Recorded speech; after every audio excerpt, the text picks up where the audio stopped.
ಇವತ್ತಿನ ಪತ್ರಿಕಾಗೋಷ್ಠಿಗೆ ಮಾಧ್ಯಮ ಮಿತ್ರರನ್ನು ಸ್ವಾಗತವನ್ನು ಮಾಡ್ತಾ, ಈಗಾಗಲೇ ಒಳ ಮೀಸಲಾತಿ ಜಾರಿಯ ಬಗ್ಗೆ ಇರ್ತಕ್ಕಂಥ ಗೊಂದಲಗಳ ಬಗ್ಗೆ ಈ ರಾಜ್ಯದ ಮಾಜಿ ಉಪಮುಖ್ಯಮಂತ್ರಿಗಳು, ಮಾನ್ಯ ಲೋಕಸಭಾ ಸದಸ್ಯರಾಗಿರ್ತಕ್ಕಂಥ ಗೋವಿಂದ ಕಾರಜೋಳ ಅವರು ಒಳ ಮೀಸಲಾತಿಯಲ್ಲಿ ಆಗಿರ್ತಕ್ಕಂಥ ಗೊಂದಲಗಳ ಬಗ್ಗೆ ಬಹಳಷ್ಟು ವಿವರವಾಗಿ ಹೇಳಿದ್ದಾರೆ. ಬಹುಶಃ ತಮಗೆ ಮಾಧ್ಯಮದ ಮುಖಾಂತರ ಈ ರಾಜ್ಯದ ಜನತೆಗೆ, ಸಮಾಜವಾದಿಗಳಿಗೆ, ಈ ರಾಜ್ಯದ ಮುಖ್ಯಮಂತ್ರಿಗಳಿಗೆ, ಈ ರಾಜ್ಯದ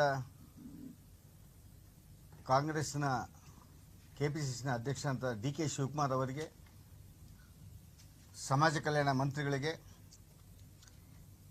ಮಾದಿಗ ಸಮುದಾಯದ ಮಂತ್ರಿಗಳಿಗೆ ವಿಶೇಷವಾಗಿ ಮತ್ತು ಮಾಜಿ ಮಂತ್ರಿಗಳಿಗೆ ತಾವೇನು 19ನೇ ತಾರೀಕು ಒಳ ಮೀಸಲಾತಿಯನ್ನು ಜಾರಿ ತಂದಿದ್ದೀವಿ ಅಂತೇಳಿ ಕ್ಯಾಬಿನೆಟ್ಟಲ್ಲಿ ಮಂಡನೆ ಮಾಡಿದಿರಿ.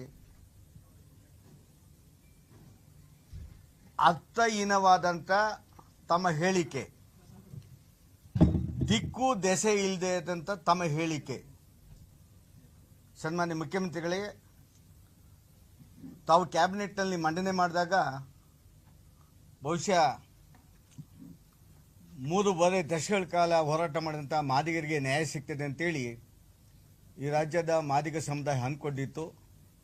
ಆದರೆ ಮಾದಿಗ ಸಮುದಾಯದ ಅನಿಸಿಕೆಗೆ, ಕನಸಿಗೆ, ಆ ಹೋರಾಟಕ್ಕೆ ಮಂಕು ಬೂದಿಯನ್ನು ಎಚ್ಚಿದ್ದೀರಾ. ಅರ್ಥಹೀನವಾದಂಥ ಒಳ ಮೀಸಲಾತಿಯ ಚರ್ಚೆಯನ್ನು ಕ್ಯಾಬಿನೆಟ್ಟಲ್ಲಿ ಮಾಡಿದ್ದೀರಾ.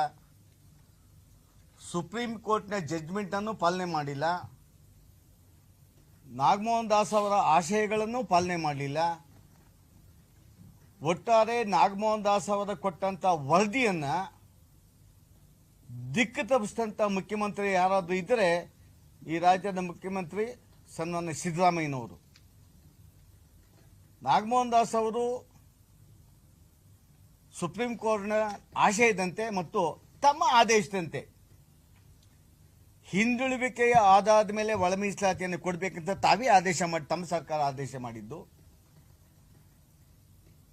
ತಮ್ಮದೇ ಸರ್ಕಾರ ಹೋಮೋಜಿನಿಯಸ್ ಅನ್ನ ಫಾಲೋ ಮಾಡಬೇಕು, ಹೋಮೋಜಿನಿಯಸ್ ಗ್ರೂಪ್ ಅನ್ನ ಮಾಡಬೇಕಂತೇಳಿ ತಮ್ಮದೇ ಸರ್ಕಾರ ಆದೇಶ ನೀಡಿತ್ತು.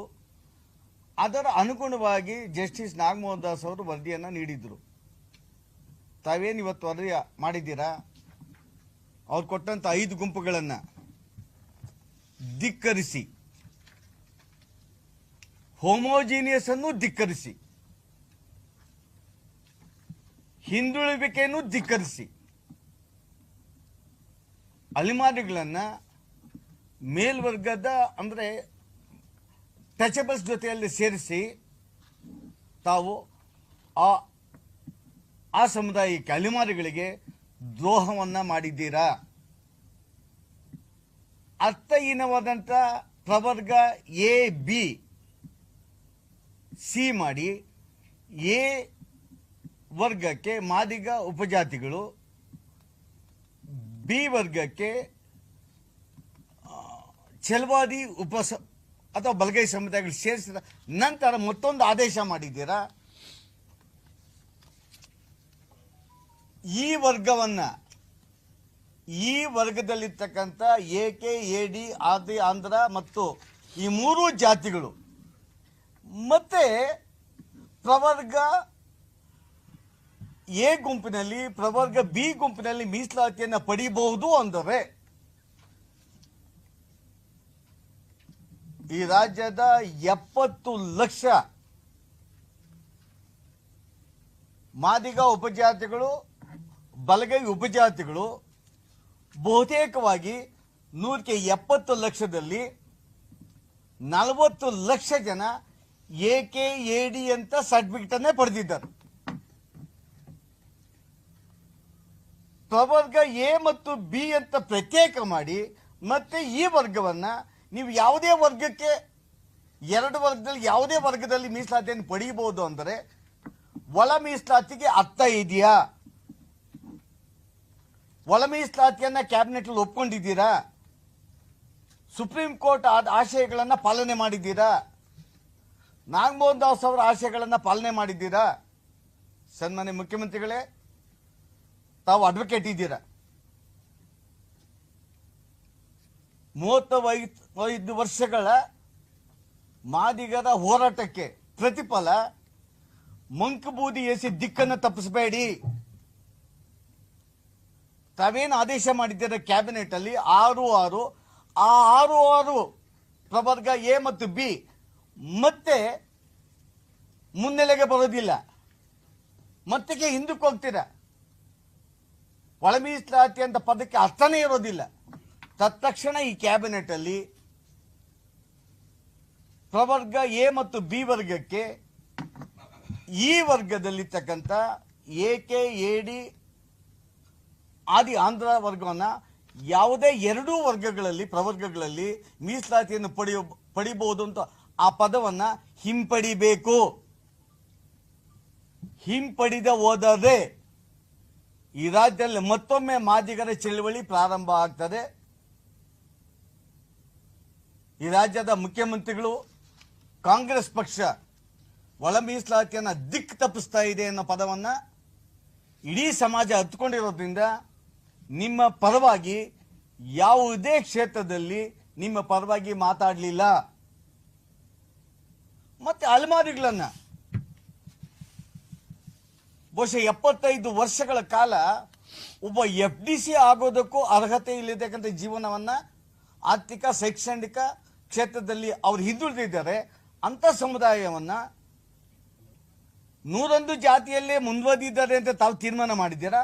ಅವರ ಜೊತೆಗೆ ಅಲೆಮಾರಿಗಳನ್ನು ಸೇರಿಸಿ ಮತ್ತೊಂದು ಅನ್ಯಾಯವನ್ನು ಮಾಡೋದು ನಿಮಗೆ ಶೋಭೆ ತರೋದಿಲ್ಲ.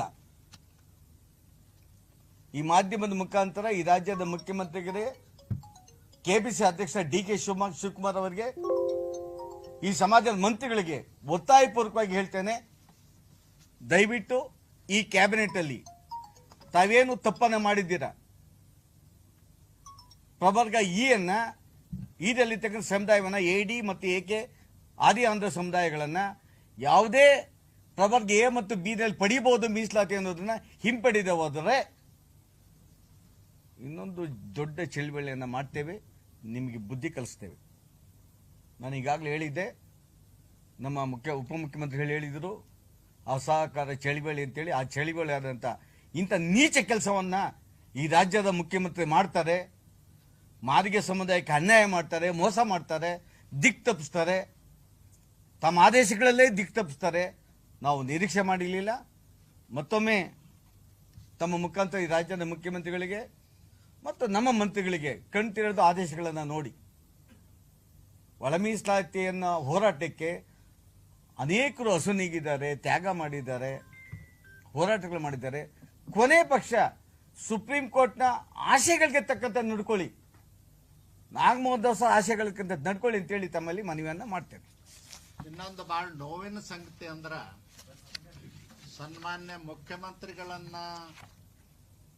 ಭೇಟಿ ಮಾಡ್ಲಿಕ್ಕೆ 59 ಸಣ್ಣ ಸಣ್ಣ ಸಮುದಾಯಗಳು, ಅಲೆಮಾರಿ ಸಮುದಾಯದವ್ರು ಭೇಟಿಗೆ ಹೋದಾಗ ನಾನು ಏನ್ ಮಾಡಿದ್ದೀನಿ ಅದೇ ಫೈನಲ್ಲು, ನೀವು ಬೇಕಾದ್ರೆ ಕೋರ್ಟ್ಗೆ ಹೋಗಿ ನ್ಯಾಯ ಪಡ್ಕೊಳ್ಳಿ ಅಂತ ಹೇಳಿ ಖಡಾಖಂಡಿತವಾಗಿ ಹೇಳಿ ಅವ್ರಿಗೆ ಅವಮಾನ ಮಾಡಿ ಕಳಿಸಿದ. ಮುಖ್ಯಮಂತ್ರಿಗಳಾಗಿ ಸಾಮಾಜಿಕ ನ್ಯಾಯಕ್ಕೆ ಬದ್ಧತೆಯನ್ನು ತೋರಿಸಬೇಕಾದವರು, ಎಲ್ಲರ ಹಿತವನ್ನ ಕಾಪಾಡಬೇಕಾದವರು, ನೀವು ಕೋರ್ಟ್ಗೆ ಹೋಗಿ ಅಂತ ಹೇಳೋದಾದ್ರೆ ನೀವು ಮುಖ್ಯಮಂತ್ರಿ ಯಾಕಿರ್ಬೇಕು? ಒಮ್ಮೆ ಆಲೋಚನೆ ಮಾಡಿ. ಕೋರ್ಟ್ಗೆ ಹೋಗಿ ಸ್ಟೇ ತರಲಿ ಅಂತೇನೆ ಆದೇಶಗಳ ಗೊಂದಲದ ಆದೇಶಗಳನ್ನ ಈ ರಾಜ್ಯ ಸರ್ಕಾರ ಮಾಡ್ತಾ ಇದೆ ಅಂತ ಹೇಳೋದಕ್ಕೆ ಇಚ್ಛೆಪಡ್ತೇನೆ.